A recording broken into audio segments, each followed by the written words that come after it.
It's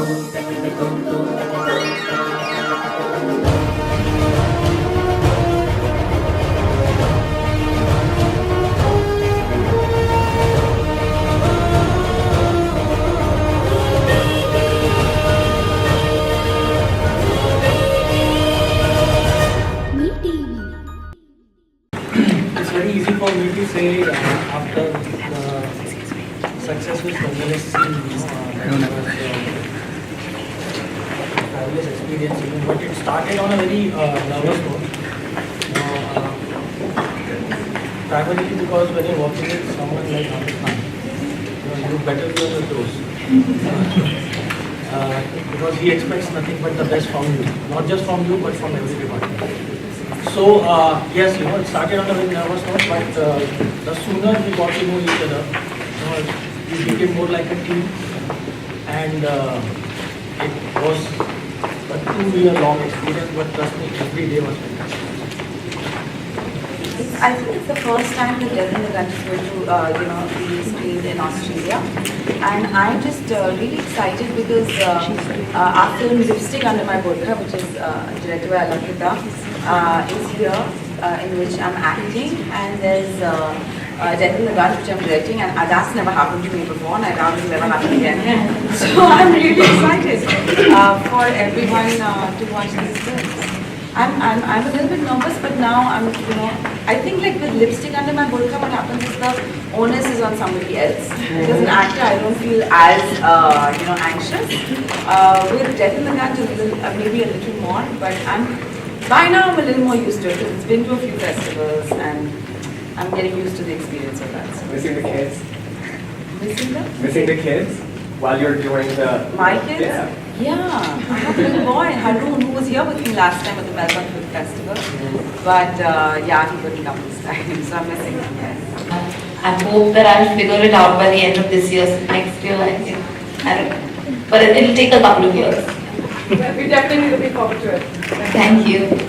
From purely, I don't know so much in terms of the diaspora in Australia, but speaking of it from an Indian context, I think in a very basic way, even if we look at religious diversity based on religion, out of the 4 key characters, 2 are Hindu and 2 are Muslims. I think on the face of it, I think it would tick that box from that perspective.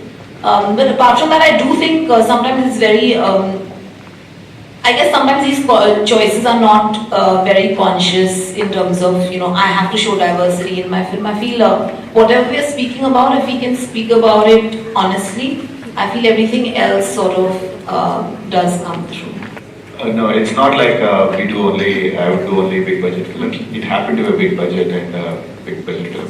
But it's primarily the story that drives it. And I think it becomes more if I like the story, if we like the story, we are willing to produce it. We are looking at producing it. So what are your coming projects? We are still in the works, nothing I say. It has evolved in terms of movies, in terms of genres, in terms of experimenting with genres, in terms of box office returns. I think there's a huge difference between what the 70s and 80s saw as far as the Hindi film industry is concerned to what we see today.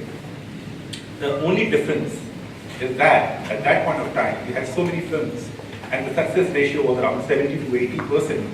I repeat, 70 to 80% success ratio in the 70s, and today it has fallen to 7 to 8%. So which is a very sad sign for the film industry. Let me put it this way, we are in the ICU at the moment. We need to come out of it. We have a Bahubali, we have a Dangal, but then we also have a Tube Lights, we have a Jagga Jasoos, we have a Munna Michael, and we have a Jab Handmade Series.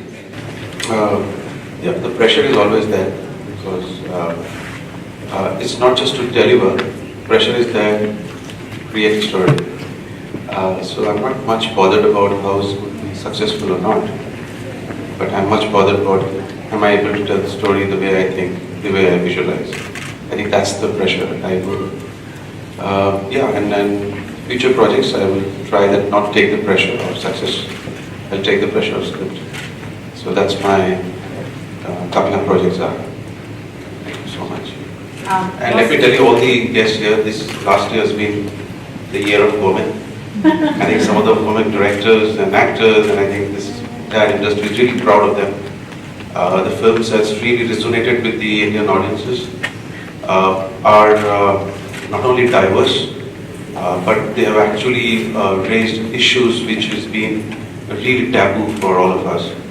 We could speak on those kind of issues, and I think I really applaud these strong women of our industry that they have come up with such brilliant subjects. Thank you so much. I guess so. I don't even want to call it censor board because I mean it's the central board certification body, I think. So the certification body, I think, should have really just given us an A certificate and then let the Indian public decide whether they want to watch the film or not. In both Lipstick on My Burqa and to a small extent even in A Death in the Gunj, we got an A certificate, and yet there were cuts in the film, which I actually fail to comprehend because, I mean, these are adults who are going out and voting for their own governments. These are adults who are choosing who they want to marry, at least many men are. And I don't understand why. I don't understand why the state feels the need to decide what adults can watch and what they can't watch. They should leave it to them. So I don't think there's any need for, a censor board at all.